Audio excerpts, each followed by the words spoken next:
what scares me. I've never truly been alone and worked on myself, and I'm terrified of it. And that's not even me saying, oh, I miss my ex, I miss blah, blah, blah. Like, I'm not saying that. I'm saying that sometimes I miss having a connection like that where I felt like, oh, I had a person, right? And like, I had my person. I miss that for sure. More about him than it does me and our. She walked away from her marriage and turned the healing process into content. From what we can see, every breakdown was meant to show progress. One clip she is crying, the next she is laughing, then suddenly she is back in tears again. A year later, it looks like the pattern has not really changed. And this is where things get interesting, because every time she says she is strong and over it, something pulls her right back in. I'm honestly really sad right now, if you can tell. That's like the weirdest thing about grief is like, didn't cry for 2 days, was good for 2 days, and now I'm by myself, and it's just like the hurricane, like it's here again, you know? It's, the tsunami is back. Like, it's just so hard, and like, I'm frustrated because I, got, my whole world got disheveled. And I feel like he has moved on, and he is healed and moved on and doesn't care about me, which I don't want him to come back into my life, but it still just sucks, I can't imagine, thank you guys for sharing stuff, like stories that you've gotten through this and it's been however many years, because I could not imagine that. I keep forgetting to do the 3-minute option, but I never know how much I'm gonna talk. I can't imagine being with someone for a really long time and going through this, Sorry if you can hear my cat literally playing in the background. Like, I was only with him for 4.5 years, 1 year married.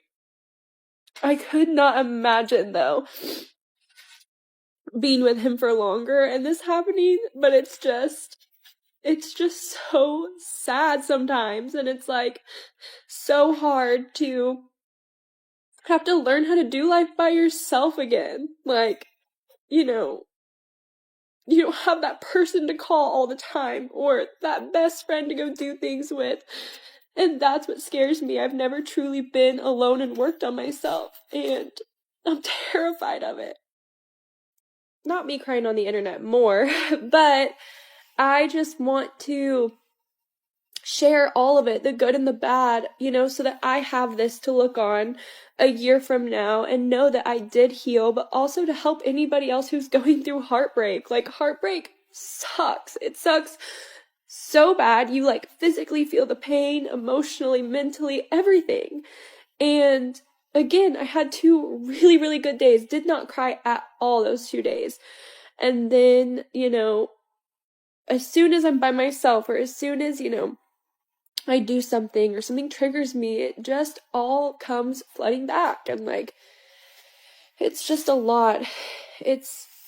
Grief sucks. This whole thing sucks so bad. And I'm literally praying and thinking about anybody else going through a divorce or a really bad heartbreak, because this shit. 4.5 years together, 1 year married, and now the emotions are hitting again.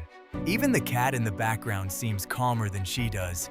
But the important part is what she admits. She says she has never really been alone, and that scares her. That line tells you a lot. It seems like she expected freedom to feel lighter, but instead, reality showed up fast. And she says she will look back at this later as proof she healed. So keep that in mind. Easter, if you celebrate, I just wanted to talk about the fact that it's okay to sit down and miss the person sometimes, miss the connection you had. I think a lot of the times I try, and I think I'm really strong about what happened to me most of the time. And I think that I haven't cried about my ex in a long time, actually.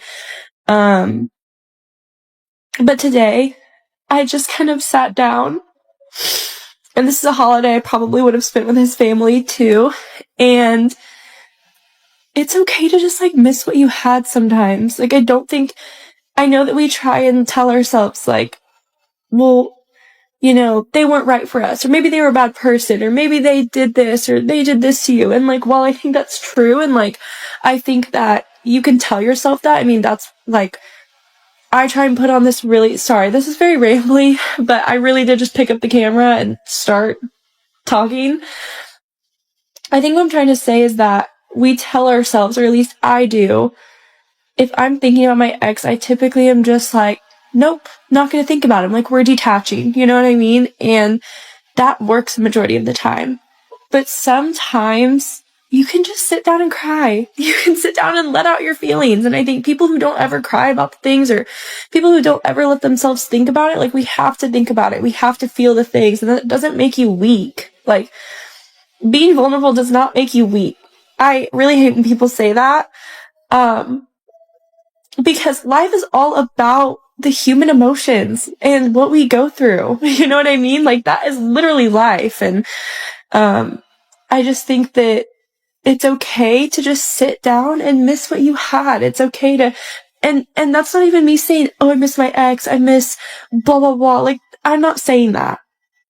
I'm saying that sometimes I miss having a connection like that, where I felt like, oh, I had a person, right? And like, I had my person.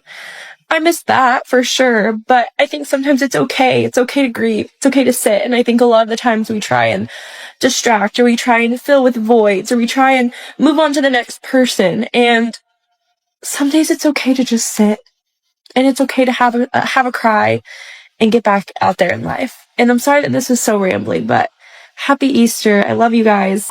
On Easter Sunday, she turns on the camera and tries to sound fine, strong, and healed. But then the emotions take over, because this is a holiday she probably would have spent with his family.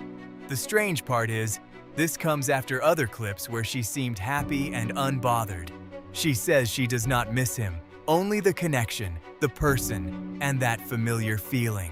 But from what is shown, it sounds like the same pain explained in different words. Something also that I think is so cool is that emotions only, if you sit in your emotions and simply let them pass, it will only last for 90 seconds.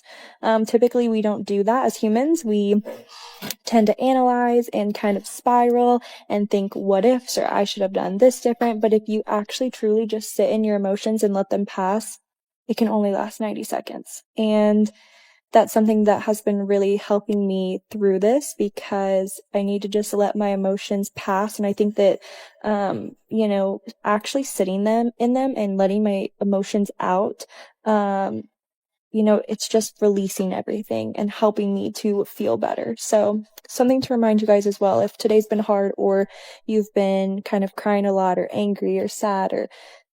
She says emotions only last 90 seconds if you let them pass. But from what we can see, she has been going back and forth between crying, joking, and trying to explain her healing for months. One day it feels like a grief page. The next day it feels like comedy content. And that is what makes this part stand out. It looks like she found the advice, but she is still trying to live it. To say something really quickly. So whenever I figured out that my ex-husband was dating the girl that I was worried about at the end of our marriage, I was so sad at first. And then I realized how much stronger I am now than even I was 6 months ago, because that would have made me feel devastated for like weeks, I feel like. And I was really only sad for like a day or two. Like, yeah, it still hurts. It's disappointing and it hurts, but it's almost like the anticipation of what I thought was going to be my worst nightmare. Now that it like came true, I'm just kind of like, oh, okay. Like, that says way more about him than it does me and our relationship. You know what I mean? So yeah, I just kind of wanted to share that and share where my headspace is at. She says she was already worried about that woman near the end of the marriage. Then later, when her ex started dating her, she tried to frame it as something that says more about him. But this is where the situation changes, because all of it was already on camera. The emotions, the doubts, the healing, and the reaction were all recorded and posted for everyone to see.